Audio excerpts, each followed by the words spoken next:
The Ag Tribes Report is brought to you by Farm Test, a field trial design, execution, and analysis service that makes it easy to ask your fields which management practices perform best. To start your field trials, visit farmtest.ag. And Legacy Interviews, a service that video records individuals and couples telling their life stories so that future generations have the opportunity to know their family history. To learn more, visit legacyinterviews.com. Welcome to the Ag Tribes Report, a breakdown of the top stories affecting the culture of agriculture, with your host, Vance Crowe.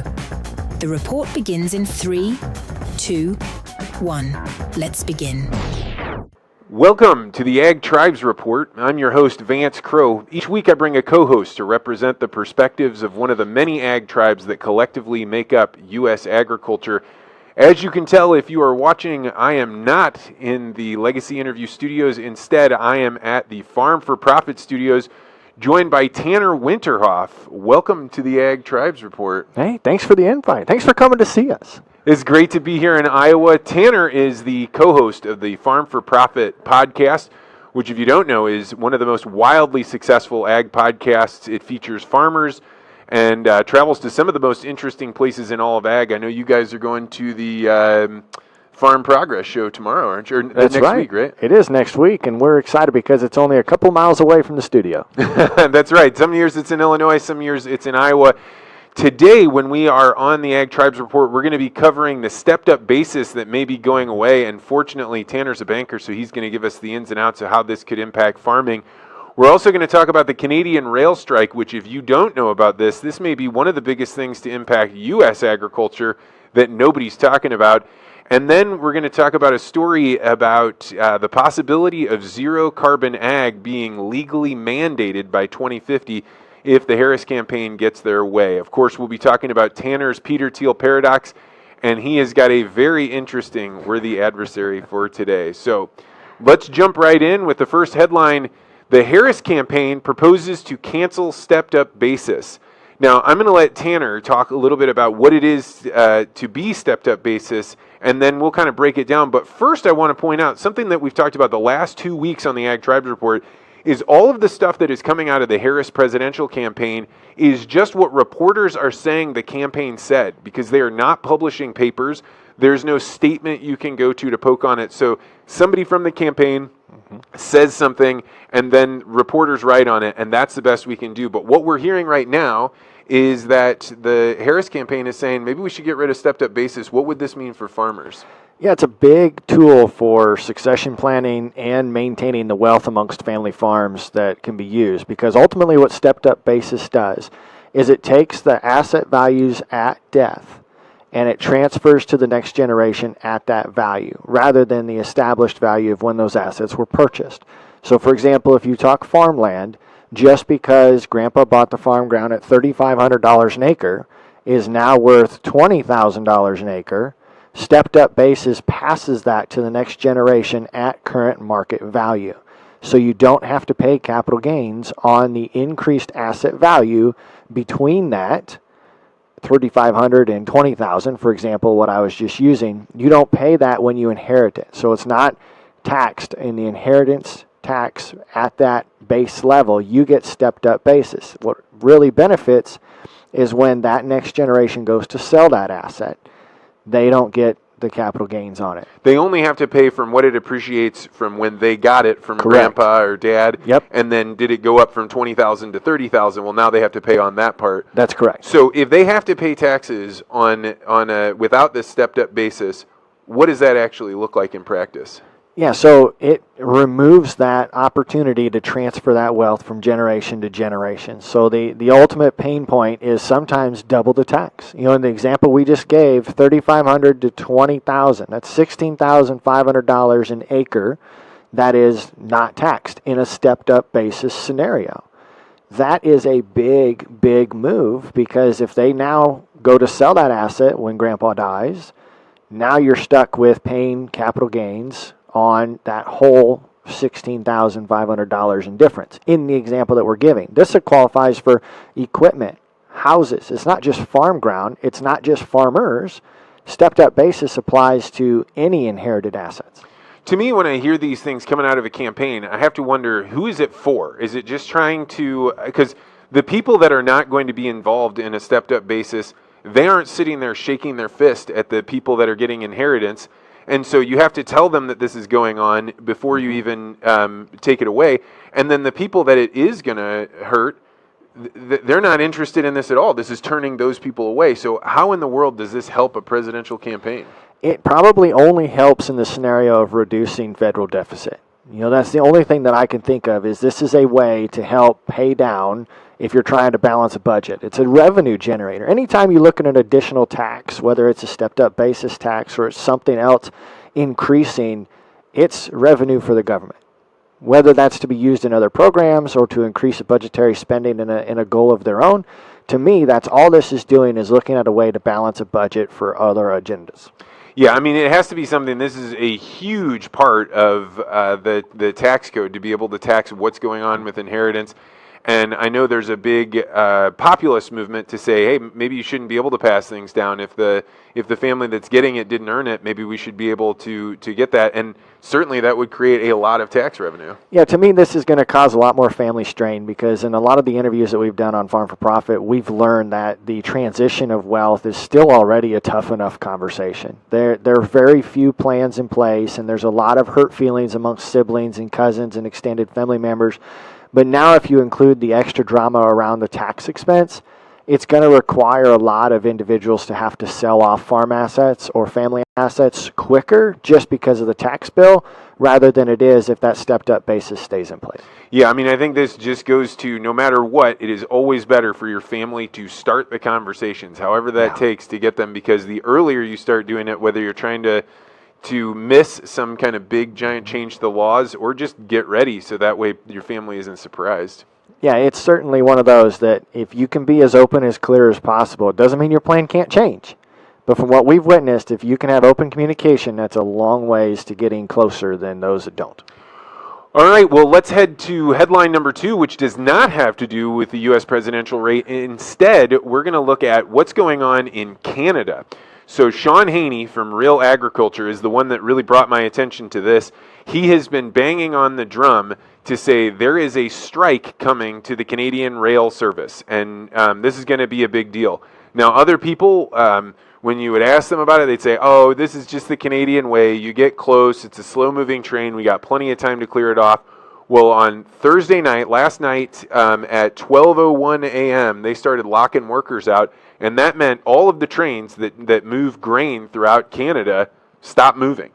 And this is a huge deal, because one of the things about Canada is that there's only one major highway that runs from west to east, and they don't have a lot of milling out there. So if you want to move your grain, which they're about to start harvesting in the next 2 weeks, and the trains are frozen. So this is going to have a huge impact. Sean has been really hammering on this, and he said for every day that the trains are shut down, that's 14 days that it will take to catch back up. And when you're talking about harvest, you're talking about moving it from west to east, it's a big deal. I'm glad that we had time in the studio to talk about this before we got on air, because if you didn't tell me about this headline, I don't think I would have seen it.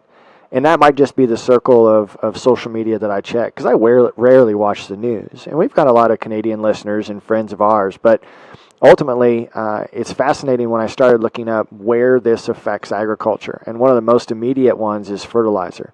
You talk about Canadians in and amongst themselves getting grain harvested, but there are nitrogen and potash originators that do supply the Midwest and northern portion of the ag belt with these fertilizers that, just like you said, if we can't get it on rail and get it to the U.S., we don't have it. We don't have it in time, and that potentially drives market issues in for producers too. Yeah, at least 30% of the potash and I don't know what percentage of the nitrogen, but if you don't get that in by the time the fall rolls around, then right when farmers are trying to apply it, you don't have as much of it, so that's going to make prices only go up further. The latest news, kind of breaking just as we were about to come on, is that the Labor Minister, Steve McKinnon, announced just this afternoon that he is going to force them, the Canadian Industrial Relations Board, to begin the process of binding arbitration. Now, what's going on for this rail strike is There are workers that say, hey, we're not being paid enough. The hours that we're working, the demands of our job have continued to increase. And the rail side is saying, hey, we think they get paid so much money that what we're going to do is we're going to start publishing the salaries of our engineers and getting the public to say, do you really think they deserve more money?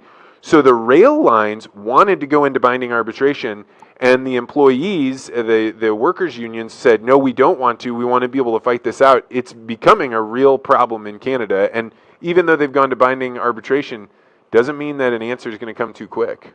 Yeah, and that's unfortunate because we've even reflected on some of the strikes that the U.S. has had over the period of time.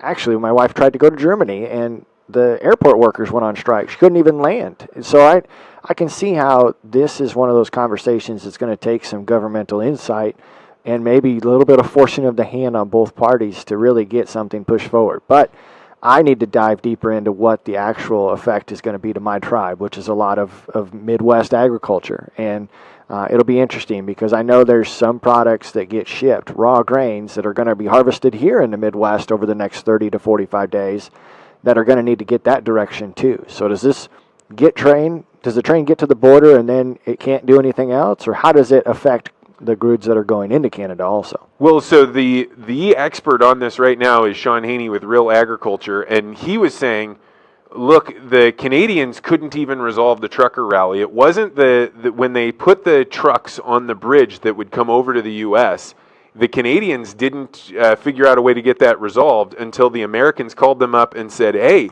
clear off that bridge. We're not gonna have this.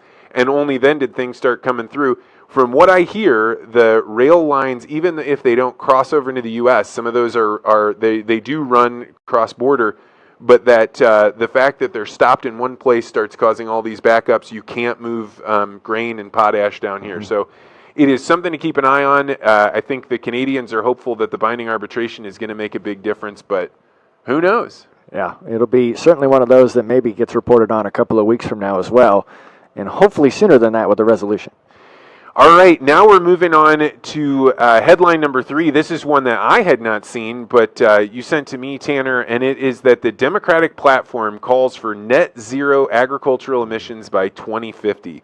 So this is another one of those things that a political campaign throws out there. They had a 92-page platform, and not only is it talking about net zero greenhouse gas emissions by 2050, it's talking about things like pathway to citizenship for undocumented workers. What do you think, Tanner? Is this a real platform? Are they actually going to push this forward? Yeah, it seems like it's going to be a struggle one way or the other. I love the audience and the tribe that I'm a part of that continues to be skeptical of climate smart practices. Farmers have been doing and making these commodities for generations. And as far as I know, farmers have tried to produce the most that they can with the least amount of cost to be the most efficient because they are producing commodities. Very rarely does a farmer get the opportunity to name their own price. So if they are playing within the strains of a commodity and the market that is presented to them, they want to produce as much as they can and sell it for the most amount of money and make the largest margin. So wouldn't you think you'd be doing the best practice available to you on your farm? So there's a lot of skepticism because 2050 feels like a long ways away, but it's only 25 years. And there's a lot that can happen in 25 years. But the only way this is going to happen is if it becomes law or there's a regulation in place that incentivizes more than just a couple of carbon credit dollars for farmers to take in this action. It's going to have to severely penalize someone who doesn't follow what is outlined. One of the things that I've noticed about these kind of laws is that oftentimes the government won't say, well, we're not going to create a law that says you have to do that. We're just going to make it impossible to insure you. Or we're going to make it so, the cost for you to do business in other ways is so prohibitive that you start doing these things. But anytime you start introducing a law, you create all these unintended consequences that in order to meet the letter of the law, now something else hurts from it. Yeah, when you look at inside the area that I communicate with, it seems like a lot of things. You're right, President Biden put together his climate laws, and the Ag Department's been paying farmers incentives. $3.1 billion in climate smart initiatives that have been paid out. And that's 80,000 farms that have covered 75 million acres. That's only a fraction of the farms and acres that the U.S. uses to produce these commodities. So it's a small adoption rate so far. And when you look at ag, it only accounts for 10% of the greenhouse gas emissions. It's interesting because one of the things we talked about before jumping on is you look at the introduction of diesel exhaust fluid, DEF, in tractors. What is the cost of creating that fluid to make those tractors burn cleaner air in their exhaust, and the plastic jugs and the recycling that all goes into that position, let alone you look at wind energy as an example, the cost it takes to build a windmill versus the electricity that it's going to produce. It'll be interesting to see how this is pitched and how it moves forward, because ultimately if the Harris campaign does prevail, we also have, thankfully, a government that is set up to maybe block or prevent or mold and shape some of these released predictions. The crazy thing about 2050 is that it's so far away that you can say anything you want about it, and you can kind of, bloviate and say, oh, we're going to do this. But the challenge is it also means it makes it much harder for a group of people to organize and try and push back against something, because you're like, I don't know, this is 2050, what will the world possibly look like? So I have suspicions if they are doing it because they think it's actually going to make a difference, or if this is a way to make a splash without actually costing them anything. Right, and if you look at corn and soybean markets, this is the lowest that those prices have been since 2020. So this is the type of incentive there now that some farms might be grasping at to increase their cash flow. If they look at, I can make a small change or I can do something within this program and receive an incentive payment, that now helps my bottom line. It's making my farm more sustainable. Maybe these practices are going to get adopted a little bit quicker just due to financial necessity rather than the true science and belief that this is going to help us get to net zero. I like your comment, 2050 is a long ways away, but if I can get a paycheck in 2025, I might try and do it. Well, and then on the other side, if you don't do it as an incentive, if you do it as a law that actually makes it harder for people to produce a crop, then you lower the amount of crop that's out there, and then you start bringing prices back up for those that do remain. So who knows? I don't think they're playing 3D chess, but maybe they are. And I love that. That's a great way of putting it, 3D chess. So finally, you mentioned, of course, corn, soy prices. They've been struggling as people are doing their crop tours. It is looking like huge, bountiful crops. And but when we were getting ready for this, my good buddy Tom Brenner pointed out, look, it's not all doom and gloom out there. Milk prices have been shooting up.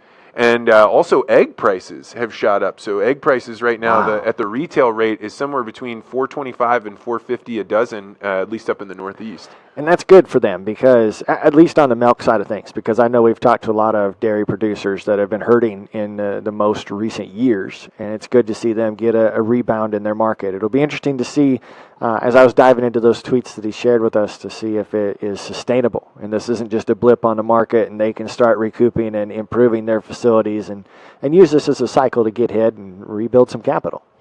Well, it's interesting to see that there was a group of people jumping up and down saying, hey, there was a good thing happening. That's what I did. I asked for good news, because sometimes it all seems like it's bad news. I wanted something that was good. Well, and speaking of the crop tours, I've been taking my own crop tour, which is what brought me up here, because I am on my way up to Buffalo Center, Iowa, to go see Zach Smith's stock cropper field day, and you're going to be there too. Yes, Corey and I, and hopefully David gets to join us. We get to go up there.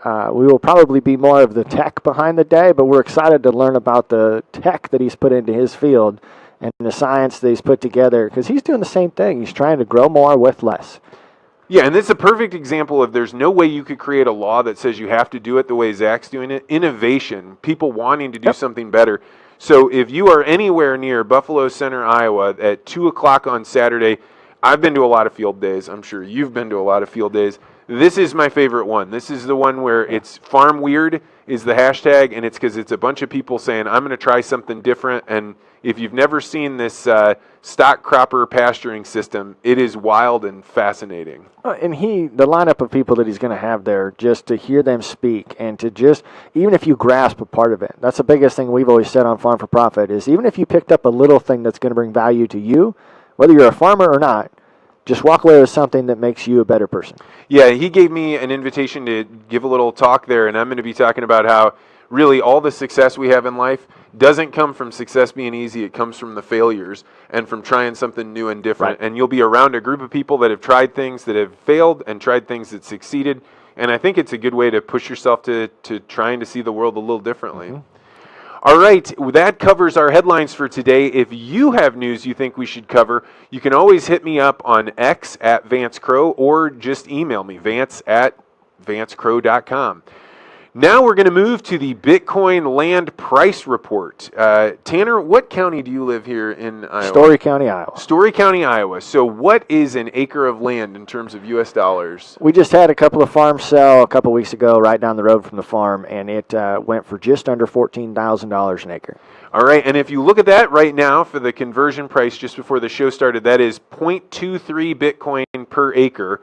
Or in other words, if you were trying to buy acres in Story County with 1 Bitcoin, you could buy 4.4 acres of high-quality farmland in Story, Iowa. Yeah, that's an interesting way of looking at it. I kind of wish I had a couple of Bitcoin. Yeah, I know Zach really shocked me when he said if he were out there buying land right now, he'd actually rather buy Bitcoin. And I think it's something to consider. If you can't get all the way to buying the acreage you want, maybe put your money in Bitcoin. What an interesting perspective. All right, well, that's definitely something that I think a lot about. But now what I want to turn to is what we call the Peter Thiel paradox, where I ask our guests to talk about what is one thing that you believe that almost nobody in your tribe agrees with you on. So, Tanner, I'll throw it to you. Yeah, I'm going to do 2 of them because the first one I told you is going to be a little bit of a joke. Our audience has a running debate. I shouldn't even say debate. I'm the only one that grew up with a loose meat sandwich that's sauce, like a ground beef sandwich with sauce in it. I grew up with that being called a tavern. And everybody else in the world that I have talked to calls that a sloppy Joe sandwich. So for me, it's a tavern. Everybody else tells me a tavern's a local bar to go get a beer at. Now, if you were at a high school reunion, what percentage of your high school reunion All would of say them. it's a tavern? All 100%. 100%. This is madness. Like when you bought Manwich or whatever at the store, you saw it. We never bought it. That would have been the We used high. to get that would have been the high. tavern seasoning, a packet of tavern seasoning that we would mix in with our ground beef. And ultimately, it would absolutely be a tavern sandwich. All right. Well, I am going to go ahead and give that a 2.1 on the Peter Thiel paradox. But how about I give you the real one? Okay, give me a real one then. And I feel like that 2.1 was rigged. Ultimately, what I wanted to come on here and share is that I think farm kids need to go to college. I think if there is a individual out there that plans on returning to the family farm or being in farming in general that they need to, it should almost be a necessity that they need to go to college. Well, why do you think this is something people disagree with you on? I think there's a lot that state that farming is something that you learn. You start working on the farm at 8 or 10 years old or even younger than that, and you learn everything that you need to know on the job experience. But in my opinion, there's been that swing from everybody when I went to college, had to go to college. You had to go get your 4-year degree. And now there's been a swing to trades are more important. You don't have to get that 4-year degree. I think there's intangibles that you get out of college that are best for farmers. Farmers in general suck at HR. Farmers in general are fairly individualized and don't deal with people well. What environment are you forced in a classroom with people that you don't maybe have similar interests with, forced into a community, such as dorm rooms, that makes you have to get along with other people rather than college? Well, I'm going to disagree with you on this one because I've been running a business for a couple of years now, and I have one employee that went to college, and he got a lot out of it, and I have several employees that did not go to college, and one of the things that it's done is it's given them freedom to do jobs that they would prefer to do because they don't have debt, and they're able to build skills in a way that a kid coming out of college has an immediate, I got to make money because I got these loans that the government says I can't discharge in bankruptcy. And I think a lot of kids get swallowed up by college. All the drinking and partying is what they're really going for as opposed to the big lessons that they're learning. That's a great point. We had an interview just last week where someone that delayed their college trip, and they got more out of it once they'd done life for a little bit. But I wish there was an ag degree to where you went and you got to deal with people, you got some small business skills, you understood finance. Maybe it is almost like a trade degree, but you call it the farmer's degree or something along those lines, because there's still, I'm going to defend it, a lot that I got out of going to college that translates well to running a farm and helping others achieve higher levels of profitability on their farm that I wouldn't have gotten just from everyday life. I think one of the things that you got was this financial knowledge, right? Yeah. And one of my good buddies, Michael Ring, he went out and got a mechanics degree and learning how to run engines and run electricity. To me, when you take a skill and then you marry it with farming or you marry it with your other business, that's what gives you the competitive edge. I mean, my brother was a geothermal well driller with an accounting degree, and it was those two things that came together that gave him a boost. So I'll give you that college can give you that competitive edge. What percentage of kids that are going to college do you think are pulling out the type of skills that are going to make them better farmers, better on their farm operation? Boy, I would like to think it's a higher number, but it's probably less than 50%. Ouch. Okay. Yeah, I wish it was almost like the European style, to where they take a holiday between their high school classes and college. I wish we got to do life. And there's nothing saying we can't. I wish we got to do life for a couple of years before we go in and learn what we realize we don't know. Well, I think that was my case when I went to graduate school. I was so much better. Like, the partying didn't matter to me. It wasn't the first time I was free. I think the big challenge with college is a lot of times that's the first time kids have been away from parents. So I am going to say that there are probably people right now completely disagreeing with you. So that's going to give you a nice score somewhere up in the 7.5s, I think. Oh, wow, look at that. So 7.5. Our in-studio audience is not happy with you. All right, now, that's because Corey is just out there, and his bullshit one only got 4.4. I don't even remember what it was. It was so bad.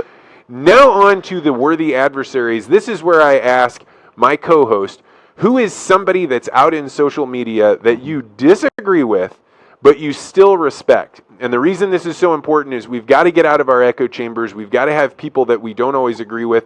So who are you listening to or engaging with that you would say is a worthy adversary? Yeah, I want to go with Mary Jo Irmen. So she is the author of Farming Without the Bank, but she's also of Running Your Business Without the Bank, and a lot of different things that end with without the bank. Coming from being a former banker myself, obviously we butted heads quite often in general topic, because she was telling people they didn't need me, and I was telling her that, yes, people need banks.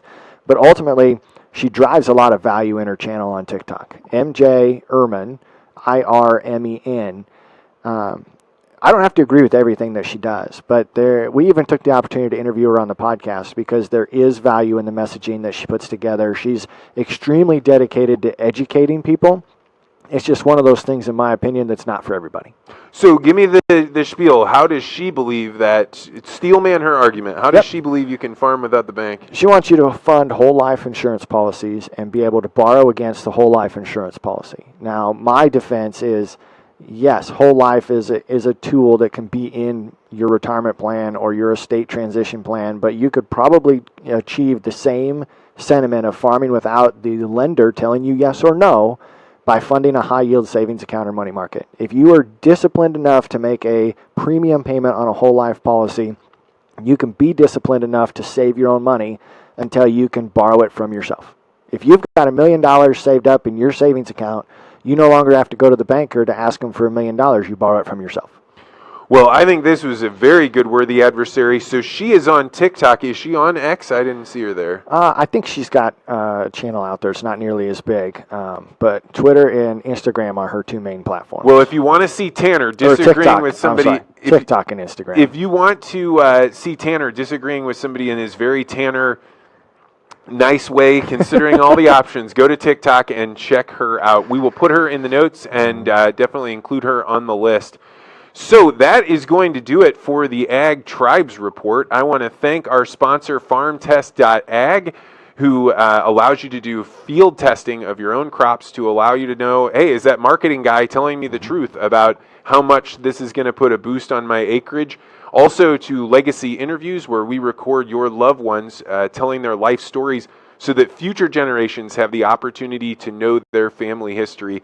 I want to thank you so much for letting me use the studio, for bringing me in. I've learned a whole bunch about how you guys are running this amazing operation here. It's literally been our pleasure. We got to come see you in St. Louis, and that was a blast. And we learned from that experience, too, and some of it's been implemented right here.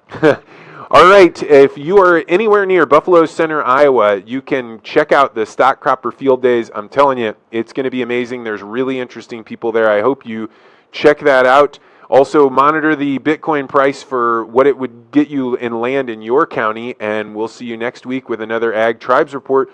Guest host Tyne Morgan is going to be on next week. Oh, that's going to be a good one. As always, feel free to disagree.